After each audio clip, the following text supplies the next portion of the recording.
السلام عليكم ورحمة الله وبركاته صاحبيال مال والبرجوتان عويسين ونكسن إذ الكيمبا وان إذ السلامة غيارت دينوس أو ريال كان درب جوتا عاوة مد صوماليات مال والبيجوغان وحاجرت أرين يابله أو عجيب أو إيغان حسي في هل كان إنك آخر دونا كلي haddii aad tahay taageere iyo haddaad tahay mucaarad ma joogto cawada ee sheekadu way ka bedelan tahay ama way ka gedisan tahay waxa cajiib ah horta baddi kiiskeedii waa ku daayay bad dambaa laga doodaa iyo bad dambaa General Assembly looga hadlaa iyo warkaas waa dhamay cawadu ku eegaya sidaan qiyaasayo marka maadaama dadka hadhow imaan doonana ay weydiin doonaan kiis kan waa kiis weyn oo aan jeclaystay inaan idin soo bandhigo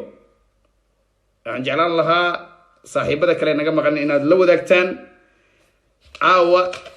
be ilaahayna wuxuu nagu ogyaan ka hadlaynaa moogtahay caawa waxaa heeg Holland jooga ra'iisul wasaare ku-xigeenka Soomaaliya Mahdi Guuleed waa taqaanaa Soomaa قاريق وسري دلكن واجوجا أحمد علي داهر نواجوجا وحيران إن إيش شيء ربع بكته هوتيل كويا لما قال هذا هيج وولي بقوله محكمة ICJ أيه كدجين هوتيل وحنا إسلا هوتيل كلدجين عاوة وفود هاي delegation from Kenya وفود سرق أو كينيا كسعته أيه هوتيل كلدجين warkaan idin sheegayo aniga kulli beenigu ma taqaanaan Soomaa waxaan soo hubin oo ummadda Soomaaliyeed aanan xaqiiq uga haynin wallahi ma soo bandhigay caawa isirkiina iyo dadnimadiina iyo dignity-giina beeca caawa as you see faahfaahin badan arrintan idinkaga haya markii Mahdi Guuleed wuu soo dhoof xamar oo ka yimid Ahmed Cali Daahir oo watay iyo shakhsi kale oo isna high member dawladda farmaajo ka laakiin nasiib darro magaciisa waa waay kuma dambaabi karo wixii dambi intii galay heeg waxa hadda yimid safiirka Soomaaliya u fadhiya Belgiumka Ali Fiqi oo Mareykan joogo oo si degdeg ku soo duulo galabta yimid Belgium ku soo degay heeg oo soo baawar soo qaatay ninka liira Fahad Yaasiin London uu jooga shalayna dawladda Ingiriiska waxay tiri kiiska badda Soomaaliya negotiation ha lagu dhameeyo wada xaajood feere isla shalay aan jeclay ay daraad mid eed ma garanaayeen ra'iisul wasaaraha Soomaaliya waxa la kulmay wufuud ka socota Kenya feere ina xisaabta al-jamra isku dhufsatina raba mugta wufuudda Soomaaliya caawad tuugnimada ku imaaday heeg Holland ee badda Soomaaliya haddaan wada xaajood laga geli doonin ummadda Soomaaliyeed weydiin doonaa wada xaajood la'aanba hadda kama hadlayna waxaan ka hadlaynaa maxaa isku keenay maxaa weedha iyo waranka kulmiyada Soomaaliyeed war maxaa isku keenay in Xasan Cali Kheyraana wufuud Kenya ay la kulanto qarsoodi ko maqli jirtay dastuurka xarafka B farqadiisa xarafka A farqadiisa ama dastuurka qodobka 25 xarafka B war fiiri wufuudda Kenya aniga si aqliyan logical inaan kula la ramoogta mucaarad wallahi uma hadlaayo marka kiiska badda imaado mucaarad iyo muhaafid meel iska dhig waxaan wadanka anaga u hareen farmaajo 9 bil awarta 10 bil hal sano waa isku dhameey qeyr sidoo kale ku cusubna laakiin dalkan anaga hareena mooyee isaga haray mooy anaga wax noo hareen fiiri dalka markay joogto anaga wax noo hareen sanado laakiin farmaajo qeyr bilooyina u hareen laakiin dalka Soomaaliya markii la yiraahdo anaga sanada noo hareen dalkan uu hara anaga tageen mano waxa naga dambeeyay jeel naga dambeeyo waxa naga dambeeyay caruurteeni war awooyaasheena dalkan u soo dhintay nimankii afgubaadsiga yaqaani wallahi cawada wufuudu soo diray farmaajo ayaa Holland joogta oo wada xaajood ka galaysa kiiska badda okay farqada dastuurka idin sharaxay haday ra'iisul wasaare Kheyre wufuudi Kenya ee xamar uu kala kulmay maxaa saxaafadda loola wadaagi waay waxa ay ka hadleen ilaa laba dawladood markay kulmaan wufuudooda ma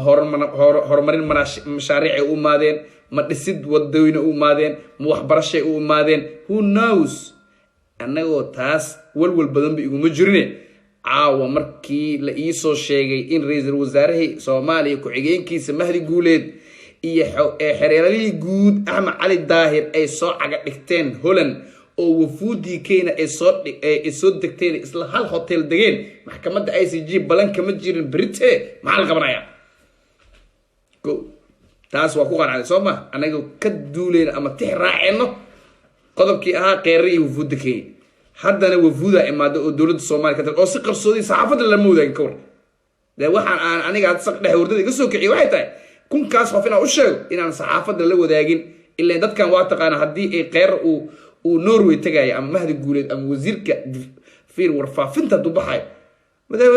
wasiirka warfaafinta dawladda xukuumadda Xasan Cali Kheyre ayaa ka kicitay garoonka aadan cadde ee magaalada Muqdisho isagii wafdi uu hogaaminaya ayaa ku sii jeeda ama ku wajahan Oslo ama Finland ama Ruushka wala shay Soomaa ra'iisul wasaare ku-xigeenka Mahdi Guuleed iyo qaaligii maxkamadda waa xog ee xeeralihii guud ee maxkamadda xeeralihii maxkamadda Axmed Cali Daahirna waa la socoyaa heegay fadhiyaan waliba fiiri ceebtooda maxkamadda ICJ horteeda hotelka degeen oo safiirka Soomaaliya Cali Fiqi ninka liiraana oo Belgium u qabisan waa yimid oo Mareykan degdeg asu u soo xararay fiiri Ingiriiska oo shalay badda Soomaaliya negotiation hal ugu dhameeyay Fahad Yaasiin jooga hadda waxaan ka rabaa wax baddaas u haran marka baddaas wixii u haran rabaa aniga waxaan la yaabanahay eeg waa falaar waxaan maqli jiray gilgilisho kaaga ma harto doorasho yar lacag yar oo doorasho soo socoto lagu qarash gareeyo baddaas yaa lagu iibsanin taasa wallaahi mucaaradnimadu hooyo iyo aabba iyo nooc kasta yeelan doontaa haddii Farmaajo aniga waxaan ku jiraa dadka Maxamed Cabdullaahi Maxamed Farmaajo dhaliilsan inta uu xilka hayo haddaan noolnahay Farmaajo weligay eedeysano ii ahaan doona iyo qeyr haddii baddaas gacantooda ka baxda caawa haddaan saxaafadda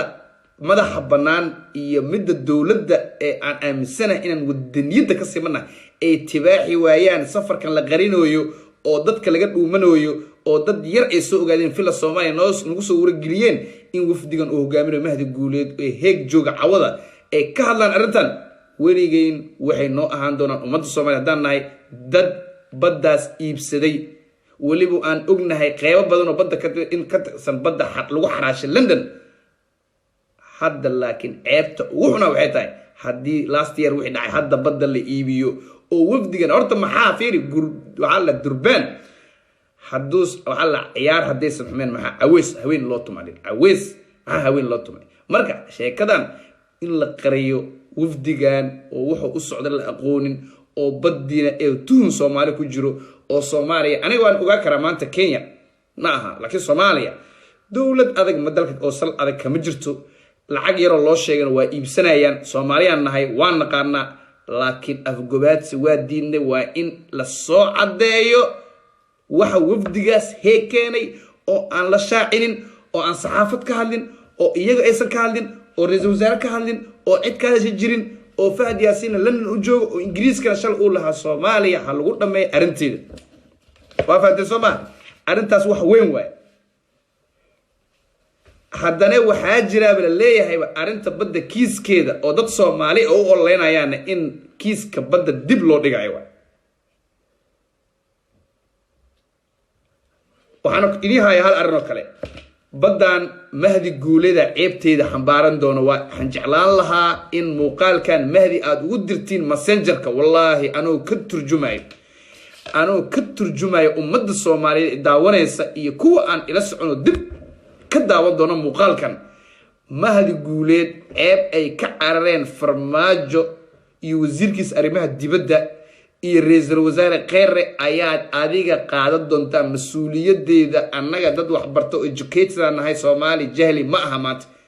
technology jirta social media jira waa la isla wada socdaa halkii war wuxuu gaaraa intaasoo kun oo qofood Mahdiyow inaad tagtay hotel heeg ku yaala ayaa cawada la ogaaday saxiixaada wallahi ma qarsoomi doono bagga waxaad ka geli doontaa baal madow taariikhda Soomaaliya waxaad ka geli doontaa baal madow ka geli doontaa ninka safiirka noo ah cali fiqri leeyo Belgium joogo baasaboorada ciyaalka yarar ku dhibane badda saxiixdu qayb ka yahay ilaa waxba kama qarsoomay nin Belgium joogo asna waa lagu casuumay faadna halkaas uu jeega Ingiriisna waa taqaanaan fiiri Ingiriisna wax yar in sheegay dhalinyarada waxa uu sheegay taariikh dawladda Britain waa dawladii qaybisay dhulka aan leenahay ilaa Gaarisa iyo Wajeer dhulka Soomaaliya iska lahayd dawlad inuu gacanteena ka baxo oo Kenya gacanta u galana dawladii ka dambeysay Ingiriis ahayd wada xaajoodka cawada socdana waxa saldhig ama gundhig u ahna dawladda Ingiriiska waay waxaana ku cadeynaysa Fahad Yaasiin taliyaha nabad sugidda milkiilaha dawladda Soomaaliya ayaa London jooga oo wada xaajood ku jira wafdigana waa amar isaga ka yimid Ingiriisana ka dambeeya in badeena ay faraha ka baxdo oo dhulkeeni baaxad lahana Soomaaliya in la kala jarana Ingiriisa ka dambeeyay haddana madax yar oo dhuuna caadaqaatayaal ah oo calooshood u shaqaystayaal ah intuu haysto kuwan iyo kuwa soo socday iyo kuwa horeba Ingiriis marbiyo maxkamadda ICJ in lagu kala baxo Ingiriis wuxuu diyaar u yahay in Soomaaliya wada xaajood gasho oo xataa badeena la qaato oo nin dhul ka dhiibay oo dhulkaad ogeed ka dhiibay magaga iyo xooga iyo weyninka laha badaadan u daahimaayo marka dawladda Soomaaliya xukuumadda Kheyre ayaa waliba qaadi doonta farmaajo ma xukuumadda Kheyre maadaama la kala tashtay oo la kala tagay xukuumadda Kheyre Soomaaliya marqaati ka noqda horta ilaahay hortiisaan joogna cawada Soomaaliya marqaati ka noqda xukuumadda Kheyre in badaas ay beec u raadsanayso oo sabab kalena ma ahane lacag yar oo doorasho next election lagu galo lagu raadinayo you have to know it inaad ogaataan nacayb fiiri Kheyre baddu ka jeceliya oo maadi guri baddu ka jeceliya oo Axmed Cali Daahirkaas baddu ka jeceliya laakiin hunguriya uma Soomaali kala geeyay maxaa wafdiga qariyay wax dhigan uu kicii wax kala ma maxaa wafdigan qarsoodi habeenimo u imaadeen maxaa wafuud Kenyana oo heeg la dajiyay hotelka maxaa keenay in Ingiriisku shalay yiraahdo wada xaajood baa lagu dhameynaa maxaa keenay in la soo jeediyay kiiska Soomaaliya ee badda dib ha loo dhigo maxaa keenay wafdi ka socda Kenya in Kheyre ay la kulmaan qodobka koowaad waa kaas waa inaad foojignaataan qodobka labaad u gali doona Kheyre oo warqad iscasilaada geey xalay maxaa dhacay intaan taas u guda gelin laakiin ogaada in la ceeboobay ogaada in qarka loo anaga ma dhaheena Kheyre farmaajo badda gateen laakiin tilaabay hore u qaadeen lagu iibsanayo badda hal tilaabay hore u qaadeen waana saddex tilaabo in baddaas ay ku deyso saddex tilaabo waa hal tilaabo hore u qaadeen laba tilaabo hartay warnimay wali fursad haysataan war waa ceeb wafdi war dawladdu soo shacab ma aha idinku soo ma aheen dadkii oday waayeela oo il xanuunas markuu u taga sawir la galo ujeedka u baxday sheegi jiray maxaa heeg laga soo doono laga qarinayo habeen madow keenay maxaa heeg ra'iisul wasaare ku xigeen keenay maxaa maxkam ninka Axmed Cali Daahir maxaa soo raaciyay maxaa Fahad Yaasiin Ingiriiska geeyay waxaas oo dhan marka la isku soo duubo waxba inoo muuqda shacabow kaca wallahi ciyaar ma aha badii waa ku deysay hadaad ahayd gabar dhiig leh hadaad ahayd wiil dhiig leh oo badda ka damqanayay Kenya inay wax u nalaato madaxdeeniya suudad u soo xirtay inay badda wada xaajood ka galaan kuwa soo socda saas noqon doona idinka powerful ah idinka ka dhidhin kara idinka wax weyn ka soo qaadi kara laakiin waxa ceeb ah haddaan cawada kugu wargeliyay in ra'iisul war mucaaradnimo iyo muxaafad dadka soo qoray no cawada waxa ma taagna qodobada waxaas ku saabsan dib aan kaga dhigano tan waa dhaxalkii awoowayaasheen ay u soo dhinteen wiilan anaga camal u soo dhintay waan ku harsanoona ninku wala aabahay dhala ka dhageysan maayo iska dhaaf nin ugu qabiilay aabahay dhalan ka dhageysanin baddaas iyo caradaas iyo dadkaas la iibin geeyna cid dhageysanaysa malaha war qof hadii la iibsado sida qalbi dhagax asaga ku soo laabanay laakiin bad la iibsaday iyo dhul la iibsaday labada soo noqdaan war ka foojignaada arintan oo hadayalsanaha hadaad gabar gob aheed oo ka dhimanays ama buraanbur ka sameey ama hees ka sameey badaada ama buraanbur ama tix ama geerar ama gabay hadaad taa wil ahta oo aad waxaas ka sameeyay awada arintan waa kugu sir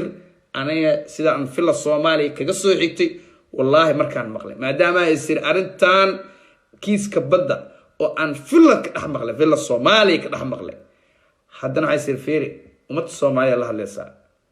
waxa ka hadlaysana wax weyn waaye ma hubin kartaa xildhibaanaan wacay waxaan ha ma jira hal xildhibaankii igu dambeeyay aan wacay waa saaxiibkay wallahi wuxuu ugu dhahay waxaan irka waran ra'iisul wasaare ku-xigeenkii baxay ilaa dad waaweyn inta u soo gasho aqoon-yahana oo bari wax ogaan doona ma dhigi kartid mogta waxaas oo bari ceeb kugu noqon doona sumcad xumo sharaf dari alla ka fogaansho waay marka waxaan soo xaqiijiyay xildhibaanka saaxiibkii aan ku yiri niyo inta live ka soo gelin waayaan ka waran ololihii iyo shirkii Somali Partnership Forum iyo inta ku dambeeya markaas wuxuu ugu yiri wallahi waa dhamay dag waay hadda ma lagu heshiiyay qaabka doorashadii iyo ra'iisul wasaare ku-xigeenka Soomaaliya waa safar maqlay intuu joogaan 2 daqiiqo hor ila hadlaa heeg uu jooga fiir heeg anoo 15 qofood ka soo maqlo xildhibaano u badan iyo agaasimayaal gobolka ka tirsan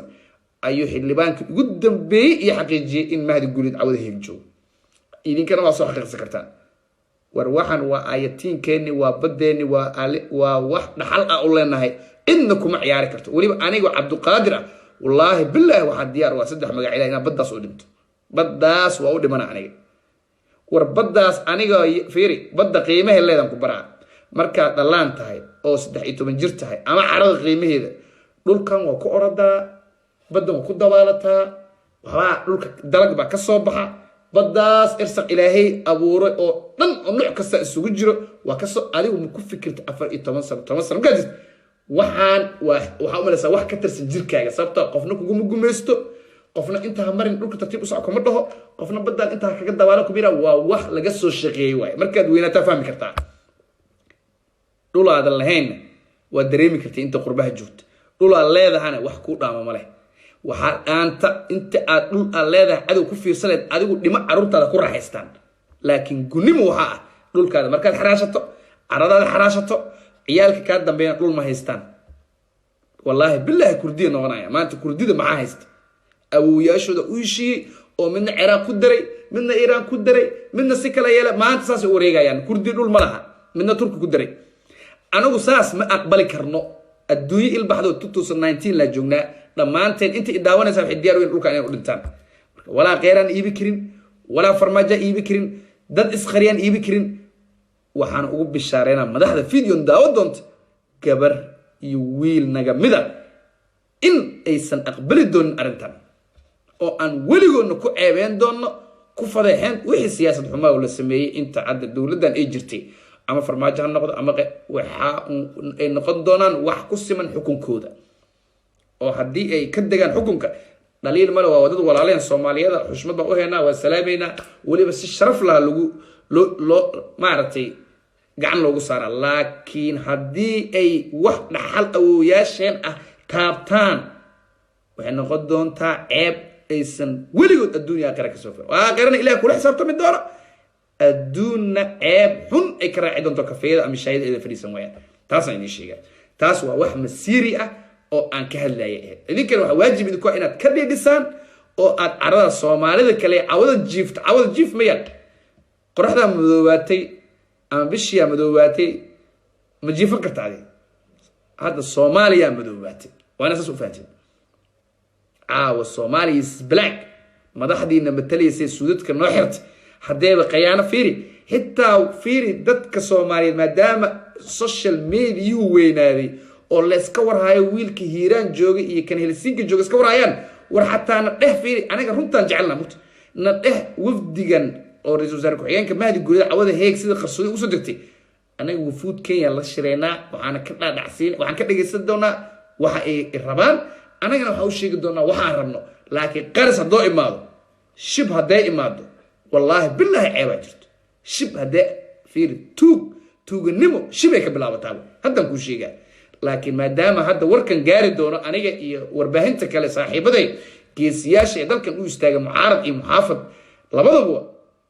أنت بقى ده عوضه سيمان هاي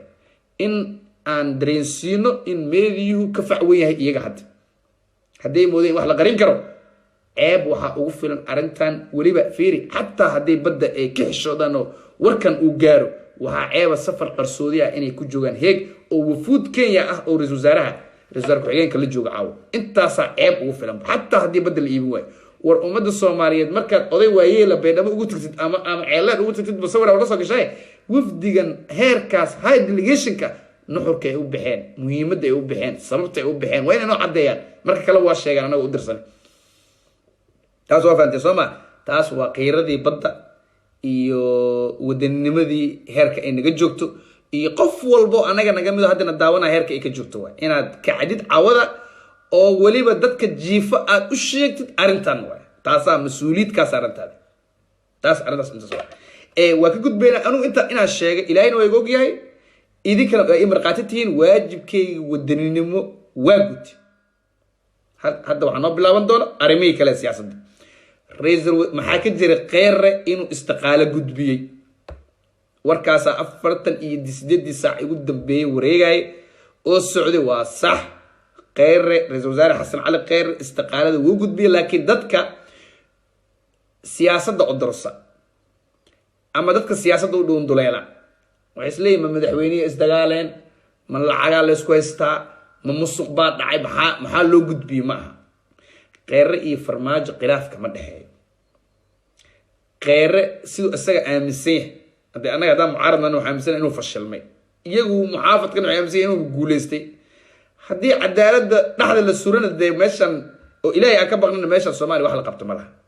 3 sano ugu dambeeyay dadkan haysteen wax muuqdo oo la qabtay ma jirto amni ma jiro oo maanta amni ayaa udub dhaxaad u ah hol kasto horta oo jirta maanta amni ma jiro oo yeelena amni dhaqaaliya kobcay dhaqaala ma kobcin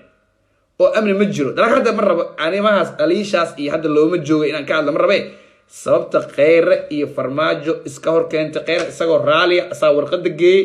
farmaajo nasiib wanaag uu ka diiday wuxuu dhahay ka soo fiirso waxaan haystaa 72 saac bariyana ku egtaa هذا وركيجنا كنا ملك قرط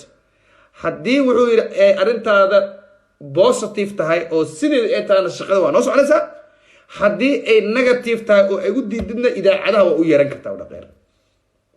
وتضباطا إلا بس ساعة أي كسو وريت وركاس إذا لفت الكيدة دتك أي كله لولا أنا عن كسو وجادا أو حفيز كمدحوينا كان رئيس الوزراء وأنا ربينا نعمل عود الشاب غير السجع إسكيس وجي ورقدان إسعسلادة أوكي ورقدان ولا جي بريتو أو جمعة كود الدور رمينو كأكتها إسعسلاد ديسا حدي وقعان صدق إنه حلكي سيوتو سيدي أبادن تانو وسيوتن دونا أنا وسيد إلا تهاد ما دام دادكي لنا يكوكا عين نبادي نولو اللي غير نيوان أكسل باتا إنسان باتا هيس عسلين رئيس وزارة بابا إساقل لكن وجيتكي هدف كوليها وسكو عسلين وربا إنه كورسي أنا هيستو سببتا وإسكو عسلا أيا كوين أما كم عنا بدن إنه السبب حد وكسي جوج إيجرتو وأنا كوشي قدرا سببتا وإسكو عسلا خير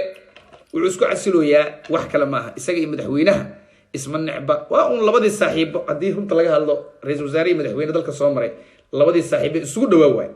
لكن دنتا يدروفتا رقو إسكور كنتا رقو فير ظروفتا والدك هي كاور كيني marka qaar soo beentay ma adiga marka runta ka hadal loo muto waa u qirina inay saaxiibada wahaayeen waa u qirina in dad isjecel oo walaal ahaayeen qeyri farmaajo muddada soo shaqeeyeen laakiin political hadii mar imaad sheekada xitaa political ma nolosha dhabta ah muddo wala walaaloobi kara muddo wala saaxiibi kara laakiin ظروفتا iska hor keenis iyadoo naceeb kale uusan jirin marka taas iyadoo aan ka amba qaadayno رئيس الوزراء وحو ربا أما بريء قدام بيتولكيس أما دادكيس وشيغاي إنه next election إساقا إصاب موجيو ومرشح نقطة رئيس الوزراء مدحوينها يحزبكيسا وحي كنت للجران إن مدحوينه مرلبات صلابتو بلانكي رئيس الوزراء غير فرماجة مركورة ودقالينا ما أهين إن رئيس الوزراء غير وإسوسو شرحو qodobada ay ku sheegay waxa kamid ah hadii khilaaf iimaado in ragga ku hareereysan xukuumadda iyo kuwa dawladda ee saaxiibada dhow ah ay xaliyaan badalkiisa xaafad ama odaya dhaqameed ama mooshin lagu xalin lahaa in ay hoos u xalistaan waa qodob kamid ah qodobada ay isuwada jirka ay isku joogaan waa hirgalakaas qodobka qeyre uu fudaadka uu ku saxiixay in adeerka runta laga sheegaa mut qodobka qeyre qalinka uga dhacay wuxuu ahaa isma soo sharixi kartid رئيس ما أمر ما بس شرعي كنت ما لكن مدن رئيس الوزراء haddii ay macquul tahay qodobka u qoraya haddii ay macquul tahay waxaan jeclaan lahayn in aniga oo ku matalaya adiga aan wada xisbi aan hal xisbi samaysano oo aniga aan u noqdo horjooga ama hogaamiye adiguna aad garab weyn ku siisay xisbigaas sidoo ku soo noqon lahaa ra'iisul wasaaruhuna waa saxiixay saxiixu ma aha mid dalka quseeya mid dastuur ku qoran ee waa mid labadan shakhsi ay ku heshiiyeen ra'iisul wasaare qeyra marka sanadkii ugu horeeyay uu aaminsanaa qodobkaas in la hirgeli karo inuu hirgeli karo in uu hirgeli karaba iyadoo laga eegayo labada dhinac laakiin ra'iisul wasaare qeyre dadka dawladda wuxuu la imaaday furfurnaan badan ra'iisul wasaare qeyre iyo madaxweynaha waxaa soo maray khilaafkii ugu ba'na abid ee laba qof soo dhaxgala khilaafkaas si wanaagsan hadda uma xalisna laakiin ma dhama khilaafkaas mugiisu heer ra'iisul wasaaruhu xukun kaga tagi karo khilaafkaas maxaa kamid ah ra'iisul wasaaraha qulqulatooyinka ugu horeeya lagu bilaabo madaxweynaha ma aha laakiin waa tiimka madaxweynaha taabacsan oo madaxweynaha u ah garbaha ayaanan la dhacsaneen qeyre sababta ay qeyre ula dhacsanaa way maxay qeyre waa firfircooni oo la yimid anaga hadaan mucaarad nahay waxaan sheegaynaa shakhsiyaadka dowladda ku jira ee firfircoon oo uu dalkan weli u sii baahan yahay xataa haddii ay baxaan xukunka ama nidaamka hadda jira waxay dhaheen madaxweyne qeyre wuu kaa dheereeyaa ninkan maxaa lagu xalin karaa waxbay u sheegeen waxay dhaheen qeyre wuxuu dhaday wuu kaa dheereeyaa kuma tuuri karee madaxweynaha le ku dhahay tiimkiisa madaxweynuhu wuxuu taagan yahay kuma tuuri karo waa iga dheereysaa waa nin dadaalaya waa waxa u keensadee laakiin waxaan dareensiinaynaa awood badan inuusan sameynin oo la baaltifo wuxuu ku bilaabay dagaalkiisa ugu horeeyay in xasilinta saadaq john la jijibiyo taa waa laga heshiiyey ra'iisul wasaaruhu wuu aqbalay candhuuftiisa dib u laqay ra'iisul wasaaraha hadda waqtigii ugu dambeeyay hadda lagalama tashan allah u naxariistay yariisow geeridiisii cumar filish markii la keenay wallaahi inaan lagala tashan oo aan loo yeeran oo aan lagala tashan waxaana ku caddeynaysa qodobkaas ra'iisul wasaaraha iyo xukuumaddiisa ma tegin على مساركيس متجن هل وزير حدد يكنت أم وزير كحجان أم قف نبض إن نرد تاجرسون إن قيرة كسعدة متجن مدحوينها يتيم كحوج والدنيين واشرحين ماشى كو قدر كاس وكو شيء مدحوينها فيري عبت رئيس وزراء ومرك أوري وكوف الشلم ولا الدرايمة وحجوديس إنسان كيس ودرايمة نمبر 2 إذا بدل كإيدن كتلياش إيدن ك odawa iyo fahad yaasiin nabad suguud lagu keenay qeyr hal tala kuma lahayn sababta qeyr lagu waxay in maadaama awood qaybsiga xukuumada ciidamada ama wasiirada ra'iisul wasaaraha barkeensado madaxweynuhu barkeensado qeyr waxa laga orday in ciidanka uu tabar iyo taag ku yeesho sidaas darteed waa la wada casilay intii qeyr uu watay ama uu qaybta ka ahaa dad cusub ayuu madaxweynaha keensaday tan waxaan rabaa dad badan oo siyaasad u dhundulana waa ogyihiin anigana inaan update u sameeyo maadaama warka markaad jid la qaadis ama dhabal qaadis meeshaad saanta ka soo bilowdo inay muuqataan oo qurux badan tahay marka intiina badanna idiima faahfaahinayo laakiin dad ayaan la ka wareyn oo bobji iska ciyaar oo loo isteer iska ciyaar dadkaas update gareynaya marka ma garateen madaxweynuhu wax aragtiya xataa fursad uma siin ra'iisul wasaaraha marka in ciidamadaas iyadoo taas laga duulay marka qeyre wuxuu sameeyay wuxuu isugu wacay ragga miisaanka kule xukuumaddiisa anigu markaa waxaan idiin sheegay wasiir baan kasoo xigan karaa xildhibaan baan kasoo xigan karaa dadka qaaska ee xafiiskiisa kulley waxaan lagu cadaabayn oo adduun aakhira sag lahayn halkan inaan ka sheegay iyo muhiim ah